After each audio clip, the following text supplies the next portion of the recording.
जोरदार ताली बजाकर उनका स्वागत, अभिनंदन। जो इस पवित्र पावन कथा का मुख्य यजमान पद ग्रहण कर अपने पूर्वजों को पार लगा रहे हैं। और ये पवित्र कथा जो आप सब आस्था चैनल के माध्यम से, फेसबुक यूट्यूब के माध्यम से ऑनलाइन श्रवण कर रहे हैं, आप सभी को बहुत बहुत साधुवाद। जो शिव की उदारता से ये पवित्र कथा श्रवण करने का सौभाग्य आप और हमको मिला है।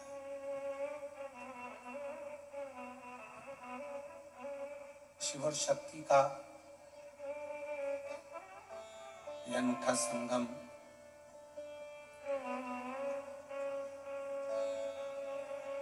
जो आज प्रदोष के दिन बाबा की विरल कथा को आप लोग श्रवण कर रहे हैं और शिव की कथा का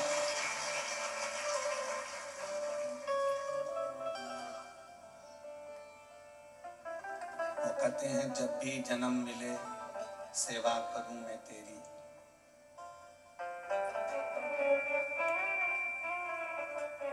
ऐसा करना बाबा कि शरण पढ़ूं मैं तेरी। मानव का जीवन, मनुष्य का शरीर, मानव की देह, एक तो मिलना कठिन और ऊपर से यदि मिल जाए तो शिव भक्ति करना बहुत कठिन है। भगवान की विरल भक्ति को धारण करना कठिन है। मैं माली परिवार को, श्रीकांत सुभाष जी बोंडरे जी को, श्रीमती ममता श्रीकांत बोंडरे जी को इस बात के लिए धन्यवाद दूं कि ये ऑनलाइन कथा आपने कराकर संपूर्ण विश्व में एक शिव और शक्ति की ऊर्जा प्रदान करी है। एक बार जोरदार ताली बजाकर आपके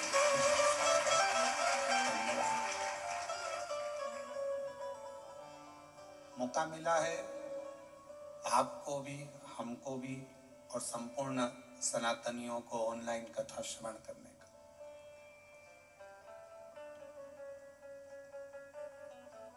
ना जाने कितने कितने जन्म हमारे ऐसे ही निकल गए और हम शिव भक्ति नहीं कर पाए। और आज भी कई लोग ऐसे हैं जो भटक रहे हैं। वो कहते हैं कि हम शिव का प्रसाद नहीं लेते। कोई कहता है हम वेंकटेश भगवान को मानते हैं, कोई कहता है हम दत्त को मानते हैं, कोई कहता है हम पांडुरंगा को मानते हैं, कोई कहता है हम श्री जी बाबा को मानते हैं, कोई कहता है हम गोवर्धन नाथ को, कोई कहे हम इनको, कोई कहे हम उनको, कोई कहे हम भवानी को। हम शिव की आराधना नहीं करते। स्कंद पुराण में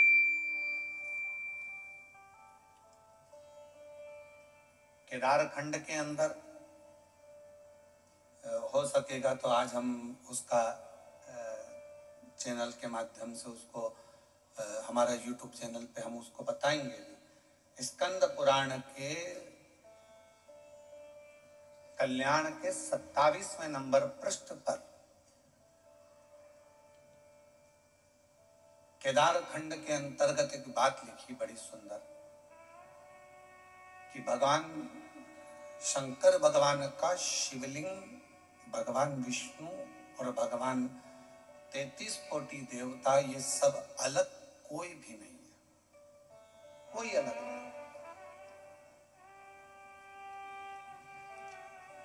शिव पुराण में क्या लिखा?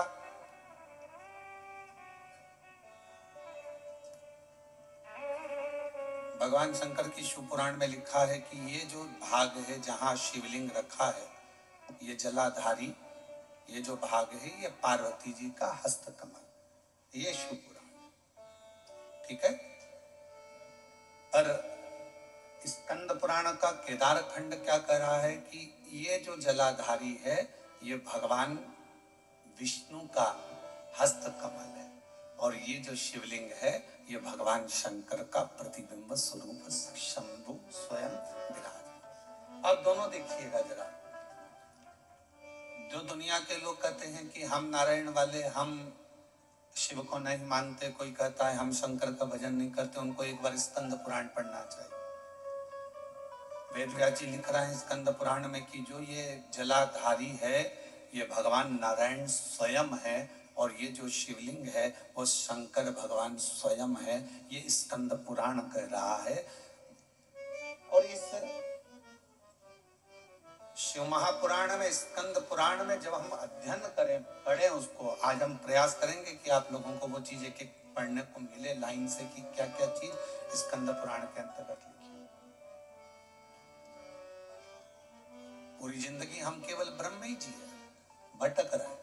हम लोगों को दुनिया के आज के जमाने में सनातनियों को सनातन धर्म के माध्यम से तोड़ने का प्रयास पूर्व में भी किया गया था और आज भी किया जाता है।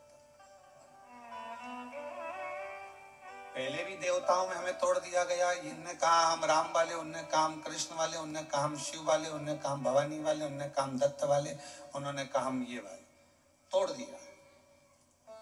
इतने पंथ बन गए, इतने पंथ बन गए कि अब लोग सोचते हैं कि तुम कौन वाले। इतने पंथ, तब तक सनातन धर्म पंथों में बटेगा। फिर कोई आएगा, फिर वो नया पंथ बना जाएगा, फिर कोई आएगा, फिर वो नया पंथ बना जाएगा, और धीरे धीरे धीरे धीरे हम बढ़ते चले जाएंगे। और बढ़ते गए तो वो कहते हैं ना, उत्तर प्रदेश के माननीय मुख्यमंत्री जी योगी जी ने अपनी वाणी में कहा है, बटोगे तो कटोगे। उन्होंने अपनी भाषा में वही शब्द कहा कि हम अगर बट रहे हैं, हम अगर विभाजित हो रहे हैं, हम बट रहे हैं, तो फिर हमको तकलीफ हो। हम बटे ना,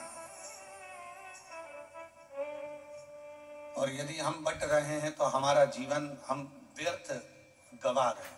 यदि हम बट रहे हैं, यदि हम बट रहे हैं,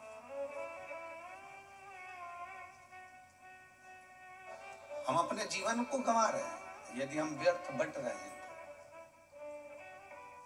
और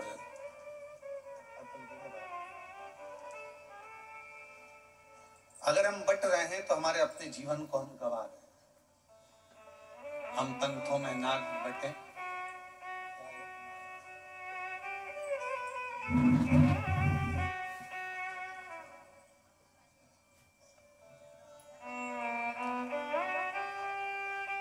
जलगांव के आमदार जी राजू मामा जी यहाँ पधारे हैं। मैं आमंत्रित करता हूँ, आप पधारे।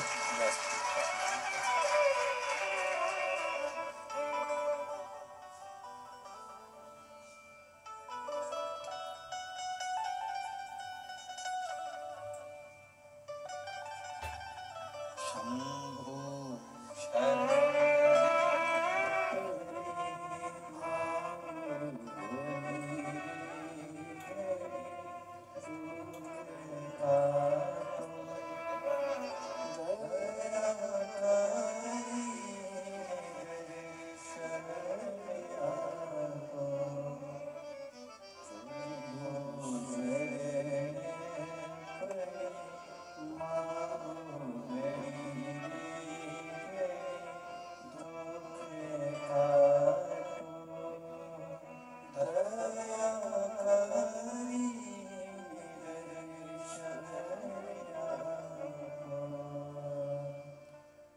महापुराण स्कंद पुराण ये वर्णन कर रही है कि हमारा सनातन धर्म ना बटे,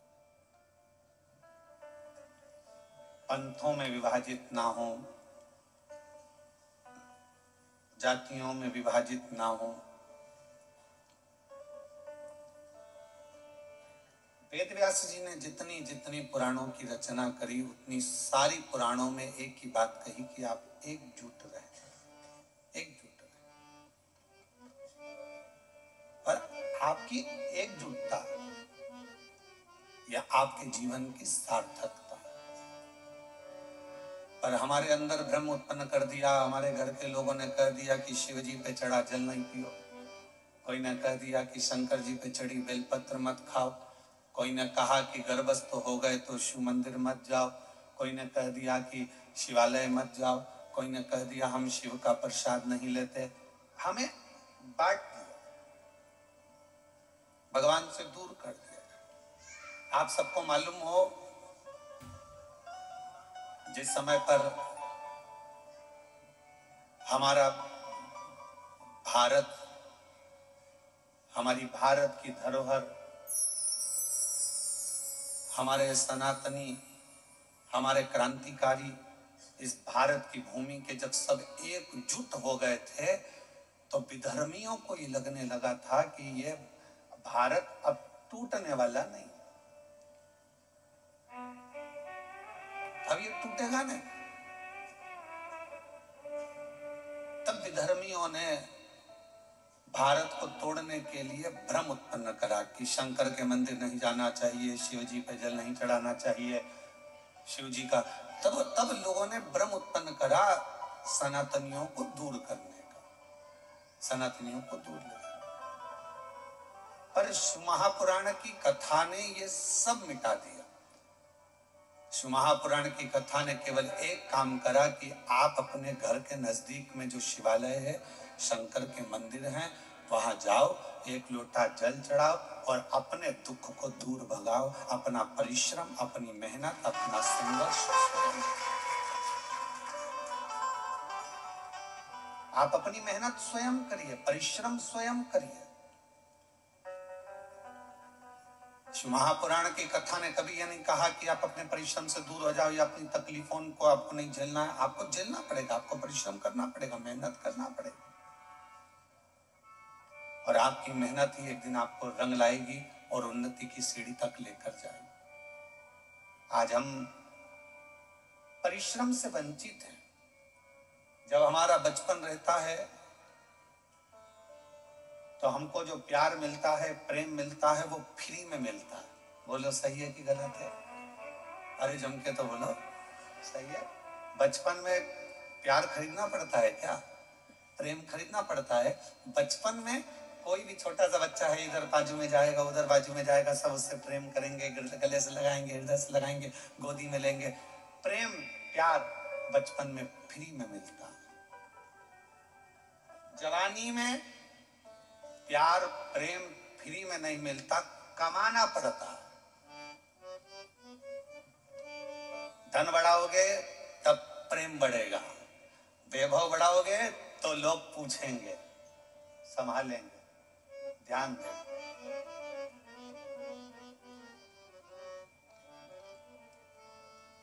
कमाना पड़ता है। और बुढ़ापा जब आता है तो प्रेम फ्री में नहीं मिलता। बुढ़ापे में प्रेम कमाया भी नहीं जाता।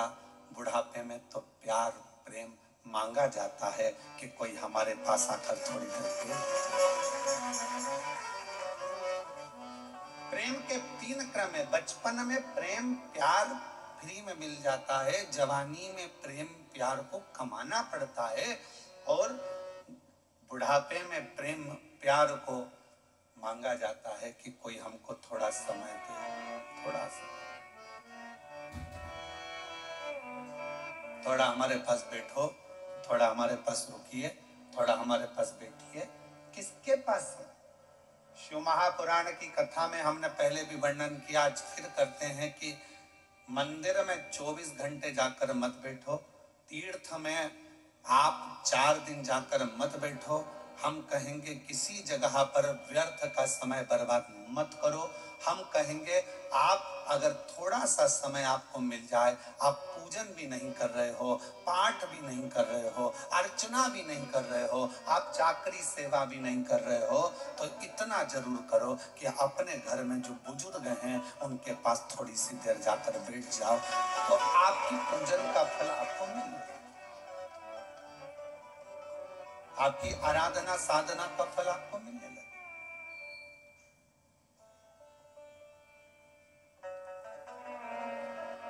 आज सबसे ज्यादा कमी पड़ रही है प्रेम की, स्नेह की, समर्पण की। आज परिवार टूट रहे हैं। बड़ा बेटा आता है, भोजन कर कर चला जाता है, छोटा बेटा आता है, भोजन कर कर चला जाता है, ससुर जी भोजन कर कर अपने कक्ष में चले जाते हैं, सास अपने कक्ष में चली जाती है, देवरानी जेठानी अपनी अपनी थाली लगाकर अपने अपने कमरे में ले जाती है। मन होता है तो एक साथ बैठकर खाती हैं, नहीं तो अपना अपना कमरा। और एक साथ बैठकर खाती भी हैं तो उतनी देर में टांट इतने कस देती हैं कि भोजन भी नहीं भाता है। कहाँ गया प्रेम, कहाँ गया समर्पण, कहाँ गया प्यार? धन बहुत है, घर में जितने सदस्य हैं कोई फ्री नहीं बैठा है। माताएं फ्री हैं तो वो कुछ ना कुछ कढ़ाई, मेहंदी, पेंटिंग, सिलाई, बुनाई, मिठाई कुछ ना कुछ बनाकर वो भी अपना व्यापार चला रही है। पुरुष हैं तो वो भी कमा रहे हैं, कोई ऑनलाइन कमा रहा है, कोई कुछ कमा रहा है। हर व्यक्ति अपना अपना काम कर रहा है, कमाने में लगा है, संपदा बढ़ाने में लगा है। संपदा तो बढ़ रही है, कमाई तो बढ़ रही है, पैसा तो बढ़ रहा है, पर एक चीज घट रही है, वो घर का प्रेम, घर का प्यार, घर की वात्सल्यता, घर की करुणा और घर की एकजुटता वो घटती चली जा रही है। वो प्रेम घट रहा है, वो वात्सल्यता घट रही है, वो स्नेह घट रहा है। और शिव जी के परिवार में ये सब चीज बड़ा। शंकर भगवान के परिवार में ये कुछ भी नहीं था, न वैभव था, न धन था, न दौलत था, न गाड़ी थी, न बंगला था, न सत्ता थी, ना कोई सोना चांदी हीरा पन्ना था। पर शिव जी के घर में एक चीज थी, शमशान में भी रह रहे हैं तो प्यार से रह रहे हैं, और अब आकाश में रह रहे हैं तो प्यार से रह रहे हैं, कैलाश पर रह रहे हैं तो प्यार से रह रहे हैं, झोपड़े में भी वो प्यार के साथ रहते हैं तो उन्हें वैकुंठ जैसा सुख प्राप्त होगा। वैकुंठ।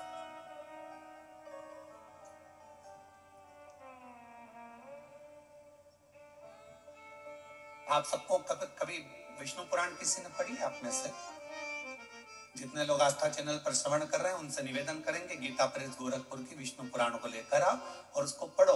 विष्णु पुराण में लिखा है कि लक्ष्मी जी से पूछा गया, एक दिन माता ख्याति ने लक्ष्मी जी को अपने घर भोजन करने बुलाया। लक्ष्मी जी अपनी माँ के घर गई और माता ख्याति के पास पहुंची तो माँ ने अपनी बेटी को बिठाया। लक्ष्मी जी ख्याति देवी की बेटी है, तो ख्याति ने गोदी में बिठाकर अपनी बेटी से पूछा कि बेटी, मैंने तुझे भगवान विष्णु के साथ ब्याया, मैंने तुझे भगवान नारायण के साथ विदा कर दिया, विवाह कर दिया, तो भगवान वैकुंठ में चली गई, सारा सुख तेरे घर में है, पर ईमानदारी से बता तेरा सबसे ज्यादा मन कहाँ लगता है? तेरा मन किस जगह पर लगता है? लक्ष्मी जी से पूछा गया। जलगांव के सेठों की तिजोरी में तेरा मन लगता है? तेरा मन मुंबई में महालक्ष्मी मंदिर में लगता है क्या? तेरा मन तिरुपति तिरुमाला में कहीं तेरा मन लगता है क्या? तेरा मन कहाँ लगता है? महालक्ष्मी मंदिर बेरुल में लगता है? तेरा मन कहाँ लगता है? तो लक्ष्मी जी कहती है, माँ, सबसे ज्यादा मन मेरा केवल एक जगह पर लगता है, जिस घर में प्रेम होता है, प्यार होता है, वहां मेरा मन होता है। जहां मेरा मन प्रेम की जगह पर, प्यार की जगह पर, स्नेह की जगह पर, फिर वो गरीब का झोपड़ा क्यों ना?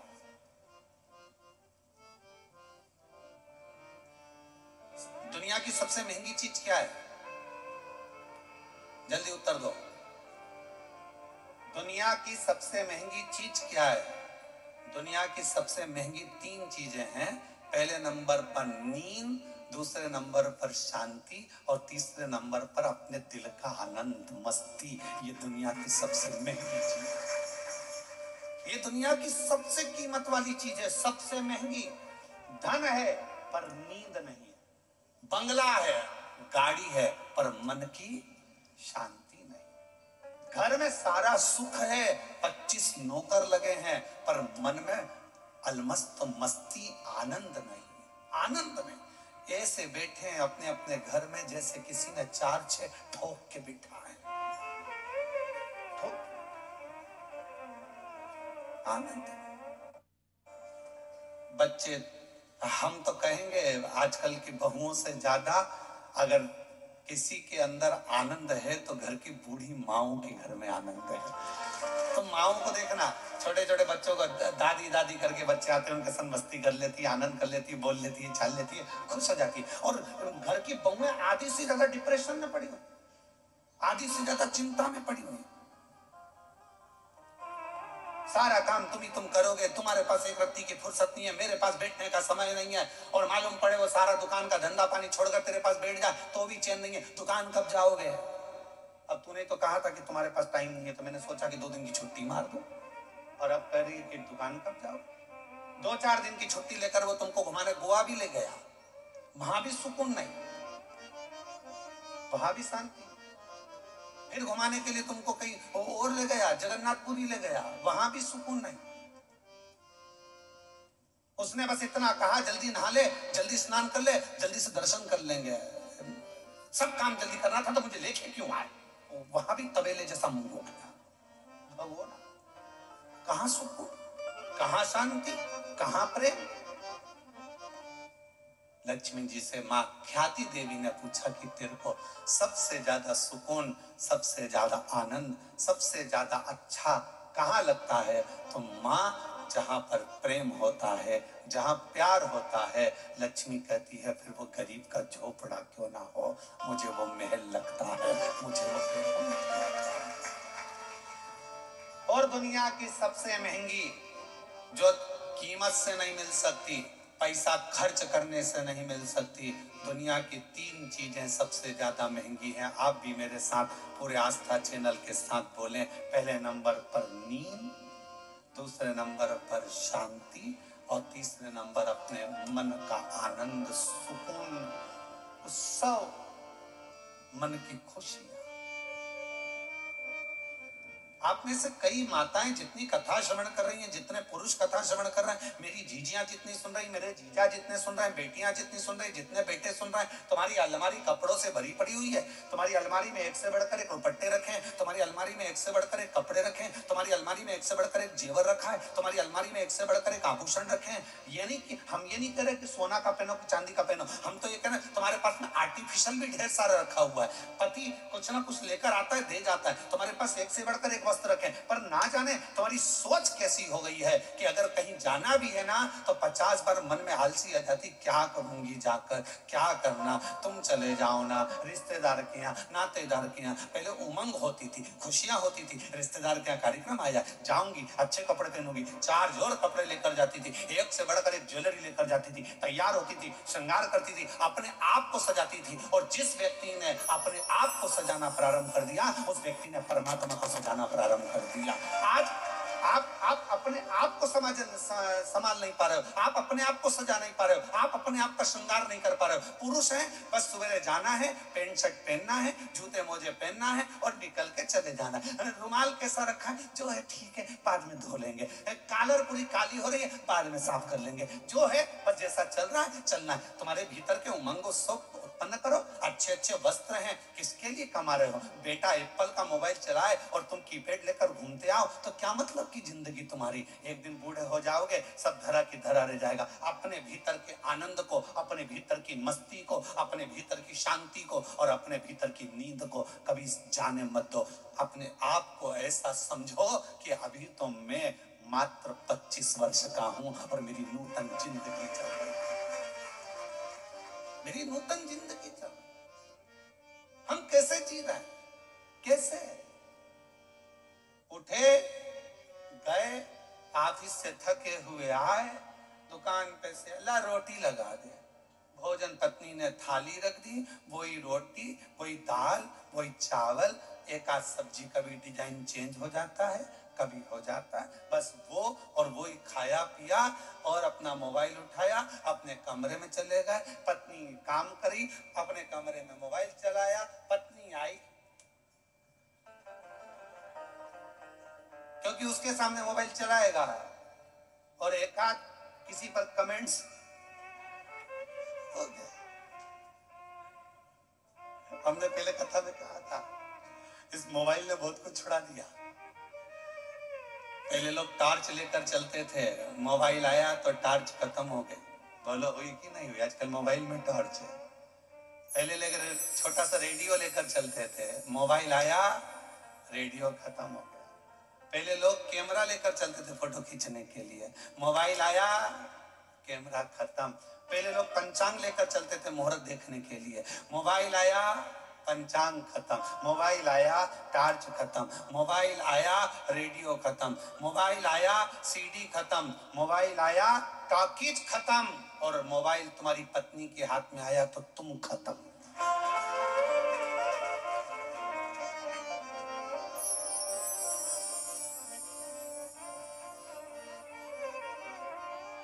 इसलिए अभी हमारे शैलेंद्र भैया वो गीत भजन गा रहे थे, एक तू ही आधार सतगुरु,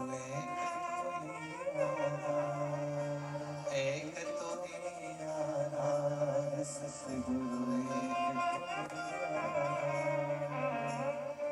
जब तक मिलो न तुम जीवन में शांति कहाँ मिल सकती मन, जब तक मिलो न तुम जीवन में शांति कहाँ मिल सकती मन, एक तुम्ही आधार सतगुरु, एक तुम्ही आधार, एक तुम्ही आधार सतगुरु, एक तुम्ही आधार, एक तुम्ही आधार सतगुरु, एक तुम्ही आधार, जब तक मिलो ना इस जीवन में शांति कहाँ मिल सकती मन, जब तक मिलो न तुम जीवन में शांति कहाँ मिल सकती मन, घूमा है संसार सतगुरु, एक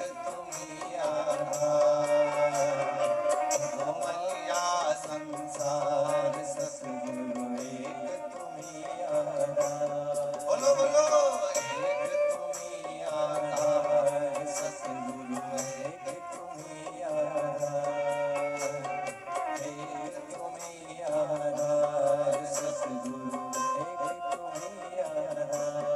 बड़े भाव से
शांति कहाँ मिल सकती है, जब तक मिलो न तुम जीवन में शांति कहाँ मिल सकती मन में, जब तक मिलो न तुम जीवन में शांति कहाँ मिल सकती मन में, जब तक मिलो न तुम जीवन में शांति कहाँ मिल सकती मन में, खोज दिया संसार प्रभु एक तुम्ही आधार, खोज दिया संसार सतगुरु एक तुम्ही आधार, एक तुम्ही आधार सतगुरु, एक तुम्ही आधार, एक तुम्ही आधार सतगुरु, एक तुम्ही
भी होते रनिहारा मिले न जब तक शरण सहारा कैसा भी होते रनिहारा मिले न जब तक शरण सहारा कैसा भी होते रनिहारा मिले न जब तक शरण सहारा कैसा भी होते रनिहारा मिले न जब तक शरण सहारा होना उस पार सतगुरु एक तुम्हें आधार होना उस पार सतगुरु एक तुम्हें आधार एक तुम्हें आधार सतगुरु एक तुम्हें आधार एक तुम्हें आधार सतगुरु एक तुम्हें आधार एक तुम्हें आधार सतगुरु एक तुम्हें आधार।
हम आए हैं द्वार तिहारे अब उद्धार करो द्वारे हम आए हैं द्वार तुम्हारे अब उद्धार करो द्वारे हम आए हैं द्वार तिहारे पर उद्धार करो तुम हमारे हम आए हैं द्वार तुम्हारे अब उद्धार सुन लो दास पुकार सतगुरु एक तुम्हें आधार सुन लो दास पुकार सतगुरु एक तुम्हें आधार एक तुम्हें आधार सतगुरु एक तुम्हें आधार एक तुम्हें आधार सतगुरु एक तुम्हें आधार एक तुम्हें आधार सतगुरु एक तुम्हें आधार एक तुम्हें आधार सतगुरु एक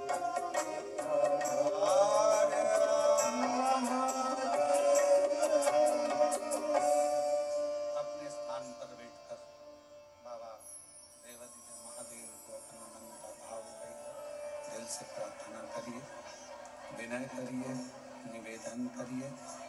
जहाँ जगह मिले वहाँ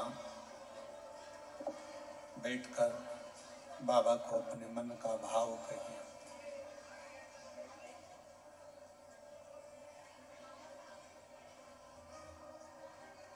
हृदय से बाबा को अपने मन का भाव कहें, प्रार्थना करिए। आज प्रदोष है, बाबा को अपने मन का भाव कहकर हृदय से प्रार्थना करिए।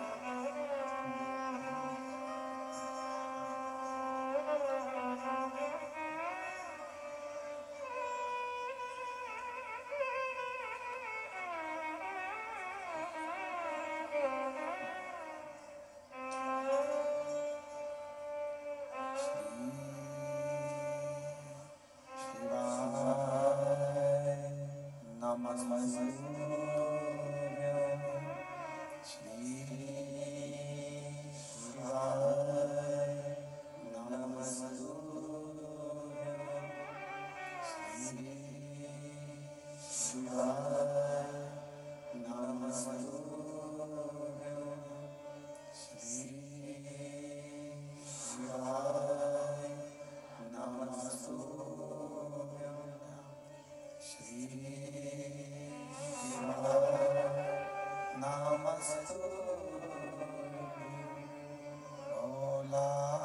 सब दुख काटो हमारा। भोला सब दुख काटो हमारा। शिव शंकर जपो तेरी माला। भोले बाबा जपो तेरी माला। भोला सब दुख काटो हमारा। ओ भोला सब दुख काटो हमारा। वेश है मंगलकारी। वेश है मंगलकारी। शमशान वासी हमारा। शमशान वासी हमारा। ओ भोला सब दुख काटो हमारा। ओ भोला सब दुख काटो हमारा।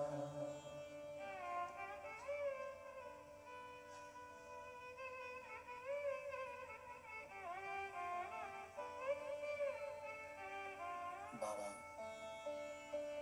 दैवाधिदेव महादेव भगवान शिव ओगरदानी त्रिकालदर्शी कैलाशी विनाशी भगवान शंकर की पवित्र कथा करे।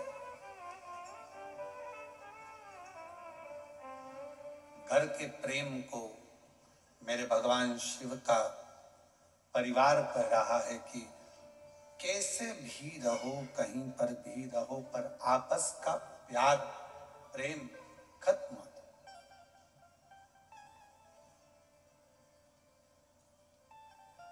बचपन में मिला हुआ फ्री का प्रेम प्यार, जवानी में खरीदा हुआ मेहनत कर कर कमाया हुआ प्रेम, और बुढ़ापे का मांग कर लिया गया प्रेम, ये तीनों अलग।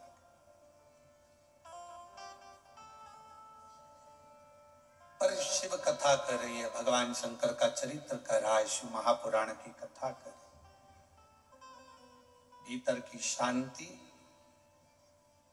नींद और अपने अंदर का उत्सव, आनंद, उमंग, उत्साह, ये कभी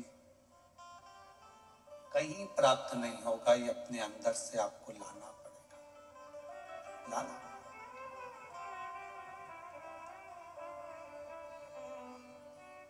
कई मेरी जीजियों को बड़ा प्रेम रहता है, स्नेह रहता है, शौक रहता है तैयार होने का भी, श्रृंगार करने का भी। कई बच्चों को, लड़के हैं उनको, कई बेटों को, कई मेरे जीजा उनको बड़ा रहता है कि अच्छे वस्त्र पहनना, अच्छे से रहना। ये आप यदि अपना श्रृंगार करना सीख गए हो तो तुम परमात्मा का भी श्रृंगार करना सीखो।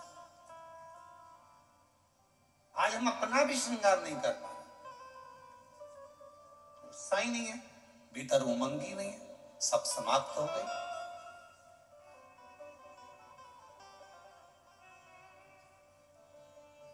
कितना सुंदर कहा है। एक व्यक्ति ने पूछा कि क्यों गुरुजी, क्या भगवान के मंदिर जाना है तो कोई वस्त्र बदल कर जाना पड़ता है? परमात्मा के मंदिर जाने के लिए बाहर का जो वस्त्र है ये बदले ना बदले, पर शिव महापुराण की कथा कहती है अपने भीतर के अहंकार को त्याग कर, अपने भीतर की तृष्णा को त्याग कर, तब परमात्मा के नजदीक। हम बदल ही नहीं पा रहे। ऊपर के कपड़े तो हमने चेंज करे, वस्त्र बदले, पर हम परमात्मा के पास पहुंचकर भी हम श्रेष्ठ नहीं बने। आप सबको मालूम होगा समुद्र के पास कितना पानी है? पानी की कमी है समुद्र के पास, पर समुद्र के पास में पानी की कमी नहीं है, फिर भी समुद्र पानी पीने को तरसता है।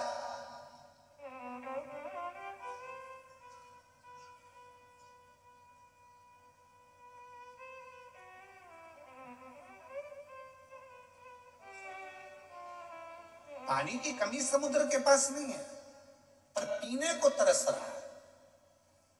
धन की कमी व्यक्ति के पास नहीं है, गाड़ियों की कमी नहीं है, संपदा की कमी नहीं है, सब सुख सबके पास है, पर व्यक्ति शांति को तरस रहा, भीतर के सुख को तरस रहा, आत्मशांति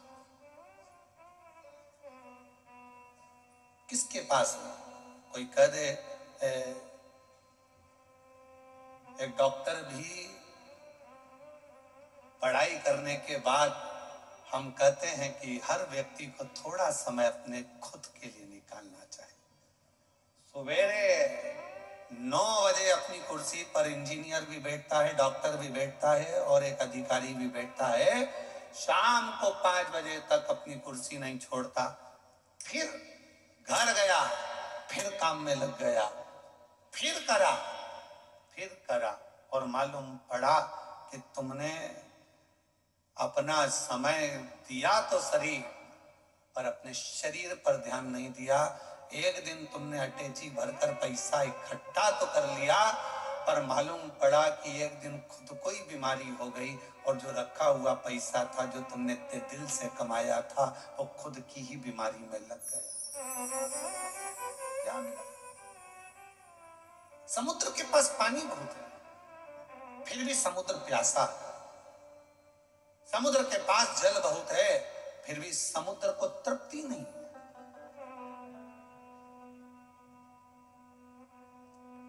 उछलता है, पुकारता है।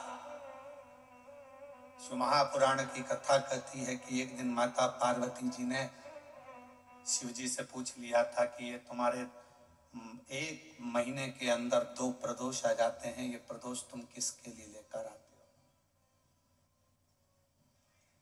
किसके लिए? और आप ये प्रदोष के दिन इतने प्रसन्न क्यों रहते हो? आखिर क्या कारण है कि प्रदोष का दिन भगवान शंकर को प्राप्त करने का दिन हो जाता है? क्या कारण है कि प्रदोष का दिन भगवान शिव को प्राप्ति का केंद्र बिंदु हो जाता है? क्या कारण है कि प्रदोष के दिन आप इतने आनंद में, इतने उत्साह में रहते हो जैसे समुद्र की लहरें चल रही होती है? आपकी प्रसन्नता का ठिकाना नहीं रहता। एक धर्म पत्नी अपने पति को इतनी उमंगता में, इतनी प्रसन्नता में देखती है तो प्रश्न तो करेगी ना, इतने खुश क्यों हो रहे हो? क्या कारण क्या है? तो पति भी कहेगा आज मेरा बेस्ट फ्रेंड आ रहा है, बहुत अच्छा। हाँ, फिर पति कहेगा आज हम एक हमारे दोस्त से मिले थे, आज हम वहां गए थे, इतनी उमंगता, इतना प्रसन्नता, इतनी भीतर की आनंद था। तो भगवान शिव जी से भी पार्वती जी ने पूछा कि तुम्हारे भीतर इतना प्रदोष के दिन इतनी उमंगता रहती है, प्रदोष के दिन इतना उत्साह रहता है, प्रदोष के दिन तुम्हारे अंदर इतना आनंद रहता है, आखिर क्यों? भगवान शंकर कहते हैं वो समुद्र जिसके अंदर जल ही जल भरा पड़ा हुआ है, सारा जल उसके पास है, फिर भी समुद्र मुझे पुकारता है, उछलता है और मुझे पुकारता है, तो समुद्र को देने के बहाने मैं पूरे संसार के लोगों को प्रदोष के दिन प्रदान कर देता हूं। समुद्र को देने के बहाने, समुद्र को तो मुझे देना है, मैं जल दूंगा समुद्र को, प्यासा है वो। पार्वती जी हंसने लगी, समुद्र और प्यासा, जिसके पास दुनिया का जल भरा पड़ा है, सारा जल उसके पास में, सब कुछ है। ये संसार के लोगों के पास भी समुद्र जैसी हालत है, समुद्र के पास सारा जल भरा पड़ा है, तुम्हारे पास में भी सब कुछ है, साड़ी है, कपड़े हैं, एक एक मेरी जीजियों के पास, एक एक मेरे जीजाओं के पास कम से कम 5 से 6 जोड़ चप्पल और जूता भी है।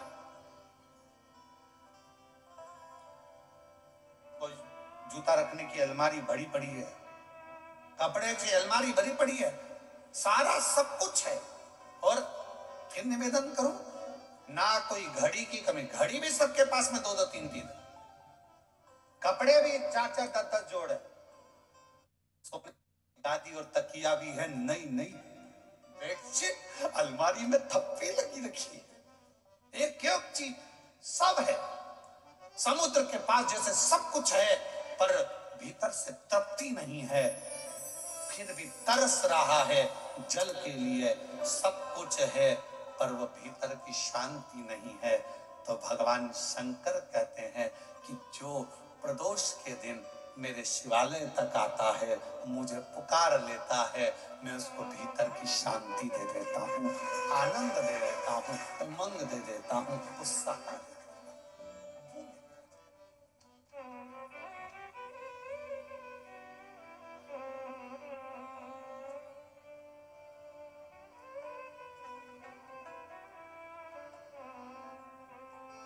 आपका मुलगा मुलगी चांगला आहे?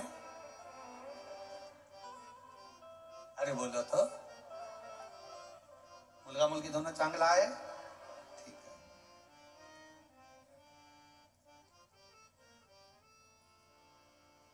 अब आप अपने बच्चों को सब कुछ दे रहे हो, जो मकान है तुम्हारा किसको मिलेगा? बोलते जाओ जल्दी जल्दी। बच्चों। गाड़ी,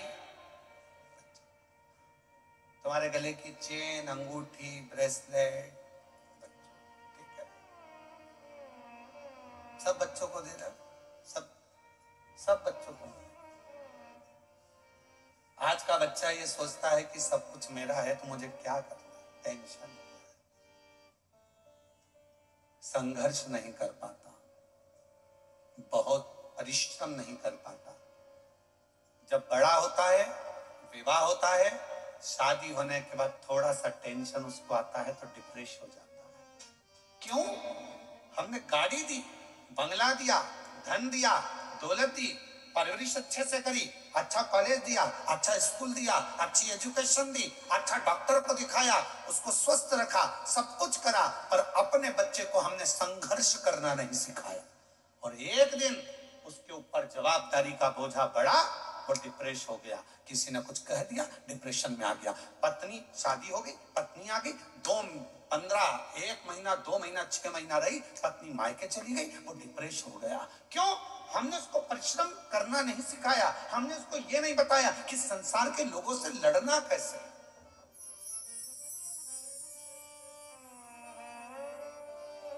सर्कस किस किसने देखा है?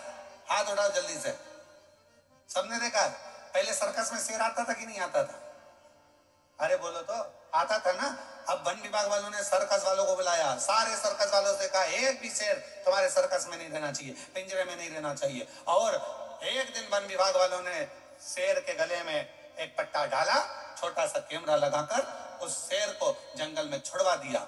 जो शेर जंगल में छोड़े गए, जैसे ही छोड़े गए, मालूम पड़ा 15-15, 20-20 कुत्तों ने मिलकर एक एक शेर का शिकार कर लिया और जंगल में रहने वाले वो सारे शेर कुत्तों के शिकार से मर गए।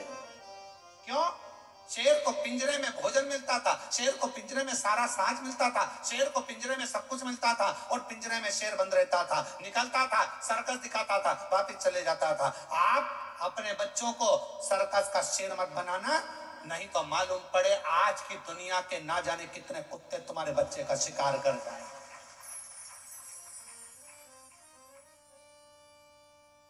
दुनिया के ना जाने कितने बैठे हैं जो तुम्हारे बच्चे का शिकार कर जाएंगे। धन तुमने छोड़ा, गाड़ी तुमने छोड़ी, बंगला तुमने छोड़ा, सारा साज तुमने छोड़ा, मालूम पड़ा धीरे धीरे उन्होंने शेयर मार्केट में लगा दिया, मालूम पड़ा डब्बे में लगा दिया, सब बर्बाद कर कर एक दिन बच्चे को लाकर कंगाल कर कर छोड़ दिया। इसलिए अपने बच्चे को जंगल का शेर बनाना, सर्कस का शेर मत बना देना, नहीं तो जिंदगी बर्बाद कर लो। उसको थोड़ा सा विल पावर दो, उसको थोड़ा संघर्ष करने दो, उसको थोड़ी मेहनत करने दो, उसको थोड़ा अध्ययन करने दो, उसको थोड़ा दुकान पर जाने दो, उसको थोड़ा व्यापार करने दो।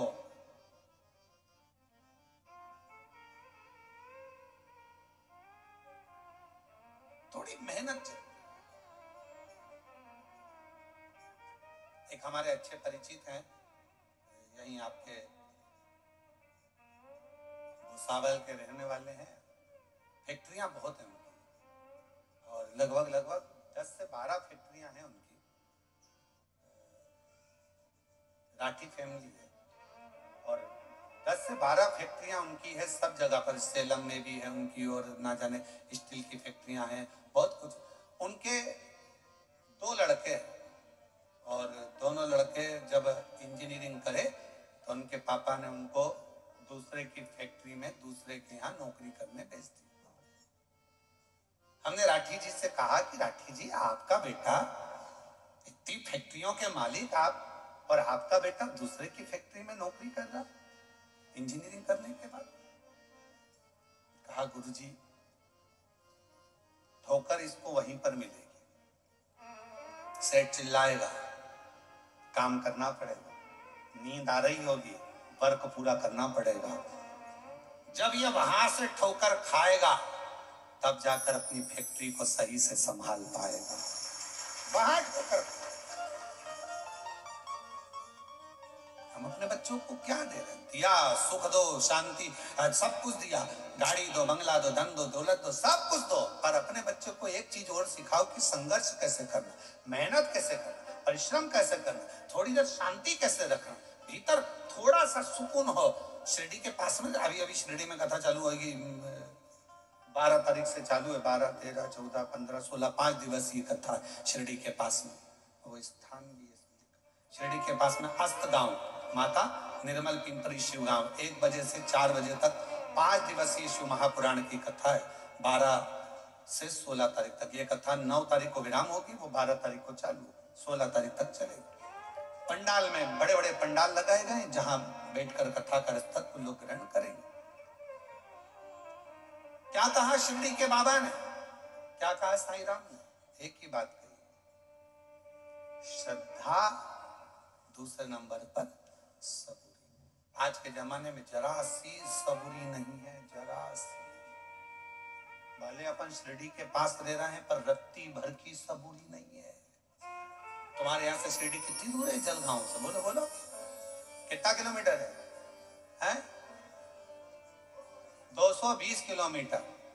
अब नजदीकी है ना, हमारे यहाँ से तो दूर ही है, 800 किलोमीटर पड़ जावे, तो तुम्हारे यहाँ से तो फिर भी पास नहीं है। तो इतना नजदीक होने के बाद भी सबरी नहीं है। थोड़ा सबरी होना चाहिए, जरा सी सबरी। बेटा बेटी का ब्याह हुआ, शादी हुई, 6 महीना रहे, झगड़ लिए, लड़ लिए, अलग हो गए, मैं इसका मुंह नहीं देखूं, मैं उसके यहाँ नहीं रहूंगी, तलाक ले लूंगी, मैं नहीं रहूंगी, यहाँ नहीं रहूंगी। मारे थोड़ा सब्र तो रखो। तुमने सोचा कि ये बेकार है तो फिर दूसरी शादी कर लूंगी, मालूम पड़े ये बेरू था और वो काल बेरू मिल गया तो सुकून का थोड़ा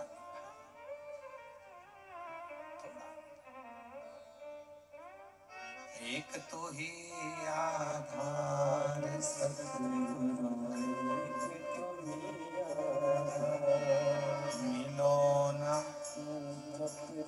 जीवन में शांति कहाँ मिल सकती मन में, मिलो न जब तक तुम जीवन में शांति कहाँ मिल सकती मन में। और ये शांति कहां से मिलेगी? आपको कहीं प्राप्त नहीं। और फिर निवेदन करेंगे, आप सबके गुरु होंगे, जितने आस्था चैनल पर सुन रहे हैं, जितने फेसबुक यूट्यूब पर सुन रहे हैं, जितने कथा को श्रवण कर रहे हैं, सारी दुनिया के लोग कथा सुन रहे हैं, लाखों लोग, करोड़ों लोग इस शिव महापुराण की कथा को श्रवण कर रहे हैं।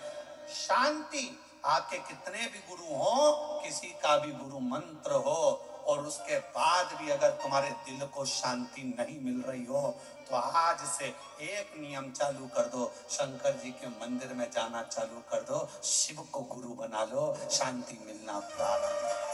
जब तक तुम जीवन में शांति कहाँ मिल सकती मन में, जब तक मिलो न तुम जीवन में शांति कहाँ मिल सकती मन में। और मैंने ढूंढा देश,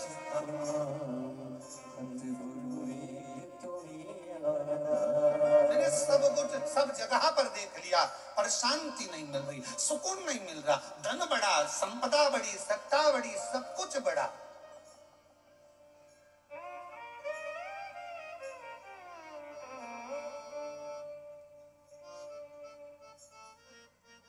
हम तो हम अपनी कथा में भी कहते हैं, पंडाल बड़े, श्रोता बड़े, कथाकार बड़े, संत बड़े, कुंभ का मेला जैसी जगह छोटी पड़ने लगी, इतने संत हो गए, इतने पंडाल बड़े, इतने श्रोता बड़े, इतने संत बड़े, इतने कथाकार बड़े, इतने साधु, इतने तपस्वी, इतने साधक, इतने उपासक, सब बड़े, पर एक चीज नहीं बढ़ पा रही है, आज भी एक चीज नहीं बढ़ पा रही है, परमात्मा के प्रति समर्पण नहीं बढ़ पा रहा। सब कुछ बढ़ रहा, कथाकार बढ़ गए, पंडाल बढ़ गए, पब्लिक बढ़ गई, श्रोता बढ़ गए, सब कुछ बढ़ गए, मंदिर बढ़ गए, तीर्थ बढ़ गए, सब बढ़े, पर समर्पण नहीं बढ़ पा रहा। हमारा समर्पण एक जगह पर क्यों नहीं हो पा रहा? किसी ने कहा यहाँ चले जाओ, वहां पर अच्छा लगेगा, वहां पहुंच गए। किसी ने कहा वहां चले जाओ, वहां से ये काम हो जाएगा, वहां चले गए। समर्पण नहीं हो पाया, एक स्थिरता में एकजुट नहीं हो पाए और हमारा समर्पण पूर्ण नहीं कर पाए। क्यों भटके? एक पत्र है अच्छा,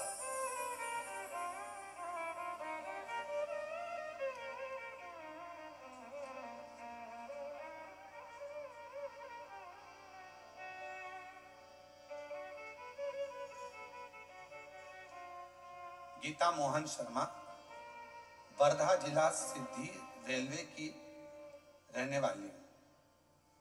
कहीं बैठी हो आप ही हैं? श्री शिवाय नमस्तु।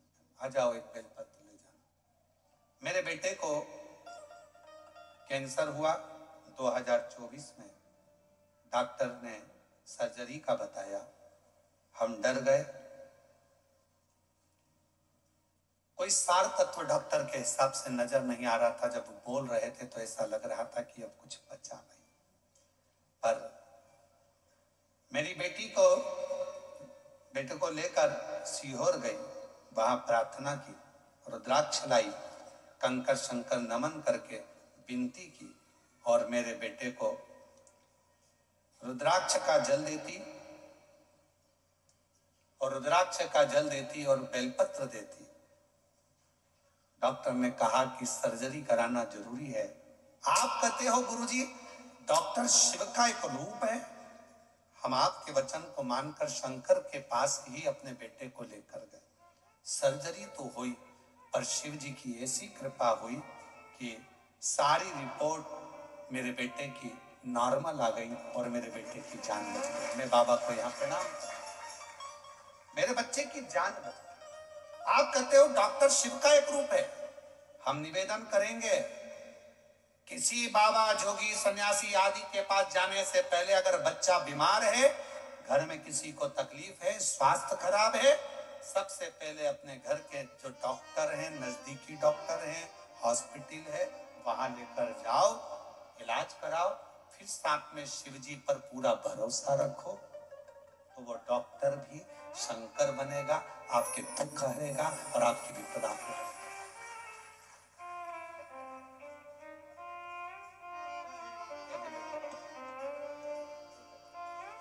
शिव शंकर गोरा शंभो, हरे हरे शंकर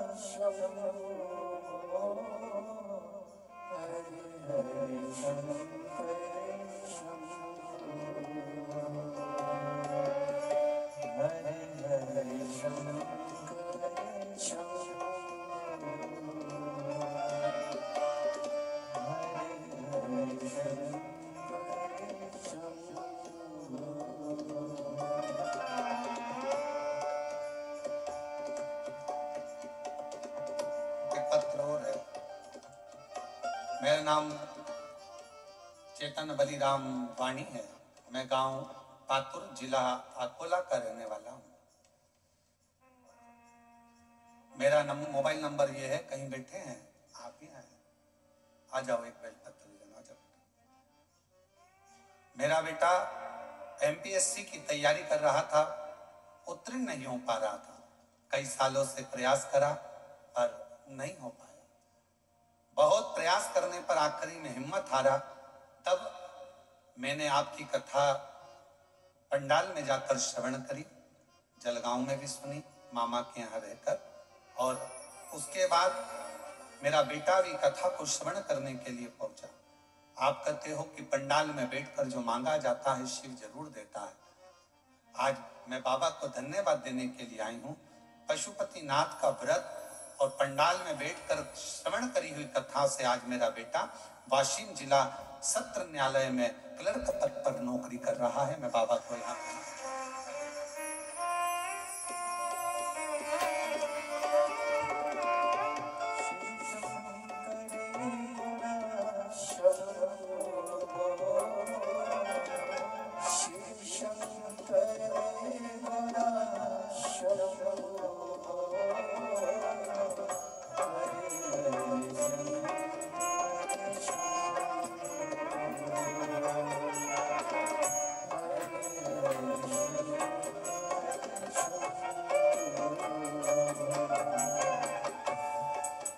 उपासना किसको करते? भगवान शंकर की विरल भक्ति किसको?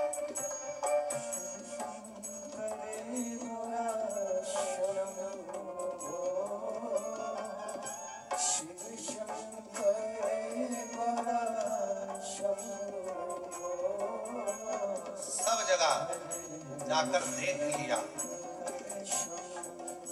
हर जगह पर चले गए। अब आखिरी में शिव के पास,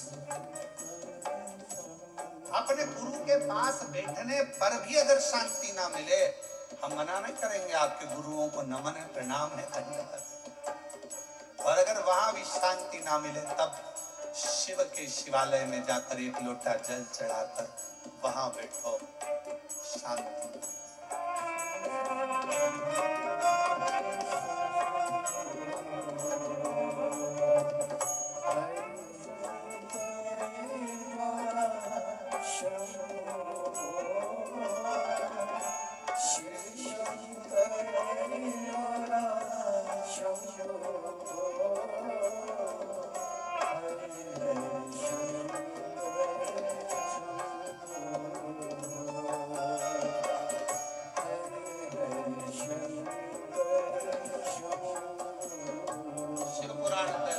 समुद्र भी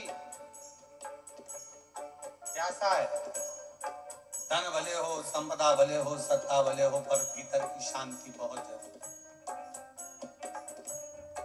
एक कथा आती है, बड़ी सुंदर है, स्कंद पुराण की, शिव महापुराण की। लंका का राजा रावण, कितने शीश थे उसके, मुंह कितने थे? जम के बोलो 10। शंकर जी के कितने हैं? 8। एकानंद, चतुरानंद, पंचानंद, 5। पशुपतिनाथ, 5 मुख हैं भगवान शिव। मंदोदरी के साथ लंकापति बैठा है रावण, पूजन कर रहा। मंदोदरी ने 5 फूल दे दिए रावण को, 5 पुष्प। रावण ने पूछा क्या है ये? शिव जी के 5 मुख हैं, एक एक चढ़ाओ। और रावण 5 पुष्प शंकर भगवान को समर्पित करने लगा, शिव जी को दे। और भगवान शंकर की स्तुति कर।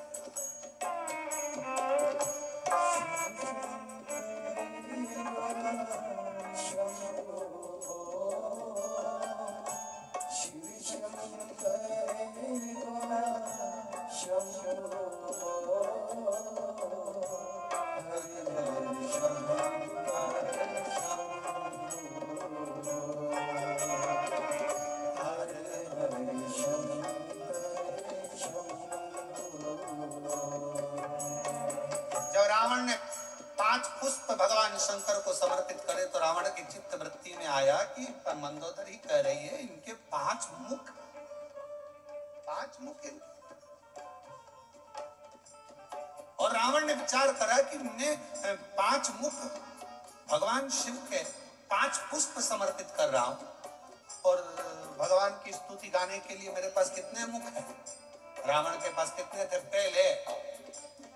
पहले कितना था? और शिव जी के कितने हैं? 5। रावण ने कहा ये तो अपना बड़ा विचित्र काम है। शंकर का परम भक्त था रावण, बहुत। रावण ने विचार करा कि ये काम नहीं चलेगा भैया कि मेरे एक मुख और शिव जी के 5 मुख। एक फूल चढ़ाऊंगा, एक ही मुख से बोलूंगा, तो शंकर के तो 5 मुख हैं, और 5 मुख हैं तो कम से कम स्तुति करने के लिए एक मुख के लिए 2 मुख तो मेरे होना चाहिए। वो तो स्तुति करने का मतलब। रावण ने उसी दिन सोच लिया, अब तो 5 तुम्हारे तो 10 हमारे होना चाहिए, तब तो हम स्तुति गाएंगे और तब तो आनंद आएगा। अब मंदोदरी कर रही है, चढ़ाओ एक फूल, और एक फूल चढ़ाया और श्री शिवाय नमस्तुभ्यम चढ़ाया। एक बार बोले, रावण ने सोच लिया अब तो मैं 10 मुख करके मानूंगा, और लग गया तब साधना में लंकापति रावण।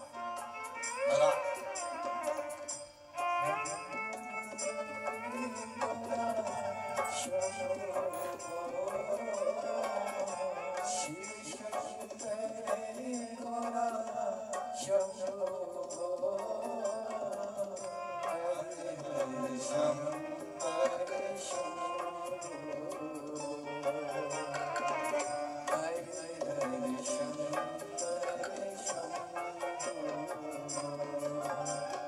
रावण ने जो तप साधना करी, और ऐसी तप साधना रावण ने करी कि शीश काट कर देने लगा। भगवान शंकर प्रसन्न हो गए। क्या चाहिए? जितने दिए हैं उतने वापस कर दो। भगवान ने 10 शीश दे दिए। अब बैठा रावण मंदोदरी के साथ पूजन करने। फूल एक और 2 मुख से स्तुति एक मुख की। 5 मुख के लिए 10 मुख, एक के लिए 2 रखे। भगवान शंकर इतने खुश हो गए, इतने खुश हो गए। रावण, लंकापति, बड़ी अच्छी बात है, तुझे गजब कर दिया। मेरी स्तुति करने के लिए एक्स्ट्रा मुख रख लिया। एक्स्ट्रा। आप लोगों से सीखा होगा, मुझे ऐसा लगता है। आप लोग बहुत चतुर है। एक मोबाइल का नेटवर्क नहीं मिलता है तो दूसरी सिम डाल के रखते हैं। अगर ये नहीं चलेगी जियो की तो रिलायंस की चलेगी, रिलायंस की नहीं चलेगी तो एयरटेल की चलेगी, अगर वो नहीं चली तो बीएसएनएल की चलेगी, कोई तो चलेगी ना। तो एक सिम, तुम बहुत समझदार हो, तुम भी रावण के रिश्तेदार हो। तुम लोग पे कब एक मोबाइल में 2-2 सिम दिए है? तो कोई पूछे मोबाइल वालों से कि क्यों रे तुम्हारे इसमें इतनी अक्ल कहां से आई, तो वो भी बता देंगे कि हमने स्कंद पुराण पढ़ी थी। एक मुख की अर्चना करने के लिए 2 मुख जरूरी थे, एक मोबाइल चलाने के लिए 2 सिम की जरूरत पड़ती है।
आराधना करने के लिए दो मुख अस्त्र, और उसी से मुझे लगता है मोबाइल वाले सीखे। एक मोबाइल में दो सिम, मान लो एक गड़बड़ हो जाए तो एक तो चालू हो जाए।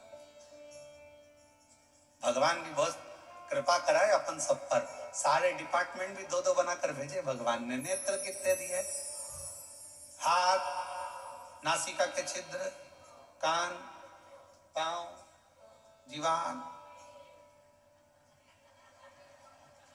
भगवान को भी मालूम था एक ही गजब कर जाएगी, पूरे जलगांव में आग लगा जाएगी, एक ही काफी। उसने जीवान एक दी और उसको भी फाटक से बंद कर कर 32 सैनिक लगाकर दांत पीछे से बांध कर, ज्यादा मत बोलना, समझदारी से काम ले। और ये जीवान एक दिन दांतों से बोल दी, ए मेरे 32 भाइयों, तुम्हारे हाथ जोड़ती हूँ, तुम मुझे काट मत देना, बहुत कोमल हूं मैं, सीधी हूं मैं। 32 दांतों ने कहा, बहन हम तेरा ध्यान रखेंगे पर तू हमारा ध्यान रखना, किसी से आड़ी टेढ़ी मत किया ना, नहीं तो एक ही में 32 नहीं पड़ जाए, किसी काम की ही नहीं रहे। और एक बार सोफा सेट गया तो फिर वो सोफा सेट, दूसरी बार सागौन का सोफा सेट गया तो फिर तो वो प्लाई का ही बनना है, किसी काम का तो। कृपा खूब दो, मना नहीं। शिव कथा कहती है भगवान अगर कहीं शांति ना मिले तो लंकापति रावण जैसा एक विचार अपने भीतर लेकर आना, शिव की स्तुति में लग जाना। पर रावण से सब कुछ सीखो, शिव आराधना सीखो, साधना सीखो, भजन सीखो, कीर्तन सीखो, एकाग्रता सीखो, पर रावण से एक चीज और सीखना कि अहंकार रावण जैसा अपने भीतर मत रखो। कितना अहंकार भर गया था रावण के अंदर।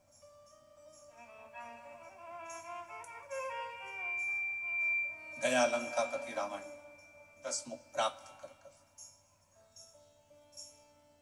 और 10 मुख प्राप्त हो गए जब लंकापति रावण के पास में 10 मुंह हो गए। मंदोदरी के साथ बैठकर पूजन अर्चना साधना सब कर ली, अब पहुंच गया। आज जा रहा था लंका का राजा रावण, भ्रमण करते करते देवताओं से मिलता हुआ भगवान शिव के धाम पहुंच गया, शंकर जी के।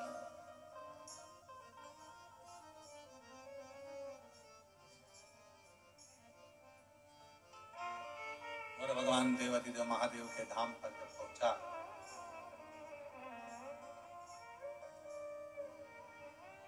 नंदी बैठे हुए थे, देख रहे थे। लंकापति रावण ने नंदी को नहीं देखा, रुक गए। फिर चले। नंदी ने रावण को प्रणाम किया।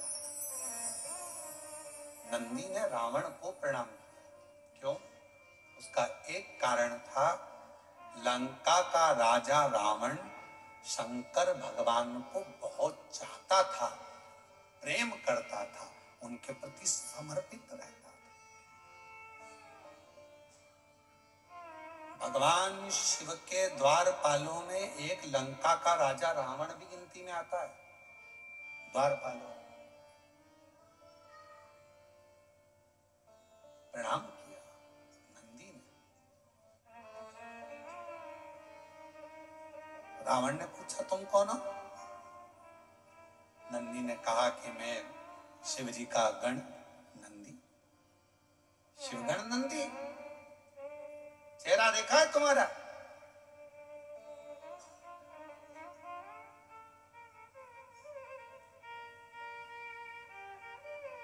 नंदी ने, भगवान शंकर एक बार बड़े प्रसन्न हुए थे, शिव जी बहुत प्रसन्न हुए थे, तो नंदी पर इतने प्रसन्न हुए थे।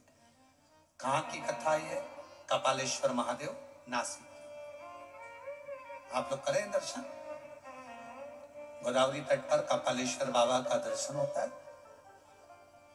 भारत की भूमि पर केवल एक मंदिर ऐसा है, कपालेश्वर महादेव नासिक का। महाराष्ट्र की धरा पर पूरी दुनिया का एक मंदिर ऐसा है जहां पर भगवान शंकर के गुरु नंदी हैं, वो कपालेश्वर महादेव है। शिव के गुरु नंदी है। ब्रह्मा जी का शीश कटा, हाथ पर शीश चिपक गया भोलेनाथ जी के। ब्रह्मा की हत्या का दोष लग गया, कपाल छूट नहीं रहा था, हाथ का कपाल छूटे नहीं। बड़े परेशान हो गए भगवान जी। सबसे कहा ये हाथ नहीं छूट रहा, कपाल नहीं छूट रहा। सब जगह पर गए पर कहीं पर भी वो कपाल नहीं छूटा। तब भगवान देवाधिदेव महादेव मौन होकर बैठ गए। नंदी को लगा मेरे स्वामी आज स्थिर नहीं है, आज मन स्थिर नहीं, क्या बात है, मैं जाऊं अपने स्वामी के पास। नंदी गए, एक बच्चे का रूप रखकर चले गए और आवाज लगाने लगे, हर हर हर हर बोल बम का नारा है सारी समस्या का हल। श्री शिवाय आवाज लगाया नंदी ने। जो आवाज लगाया शिव जी के कानों में शब्द गया, शंकर जी। और भगवान देवाधिदेव महादेव के कानों में जब शब्द गया, शब्द जाने पर भगवान शंकर जी ने आंख खोली, नेत्र खोले। बालक खड़ा था, पूछा तुम कौन हो? बालक कुछ बोला नहीं, बस इतना कहा कि आप एक काम करो, एक काम करो, एक बेलपत्र का स्पर्श कर कर गोदावरी का स्नान, फिर बद्रीश में जाकर गंगा का स्नान, अलकनंदा का स्नान। जो ज्ञान दिया शिव जी उसको स्वीकार कर लिए। बेलपत्र का स्पर्श किया, कपाल नीचे गिर गया। बेलपत्र का मात्र स्पर्श किया, कपाल नीचे। आज भी उस मंदिर का नाम कपालेश्वर महादेव, नासिक में कपाल नीचे। शिव जी ने स्मरण किया उस बच्चे का, पूछा कि बेलपत्र में ऐसा क्या है?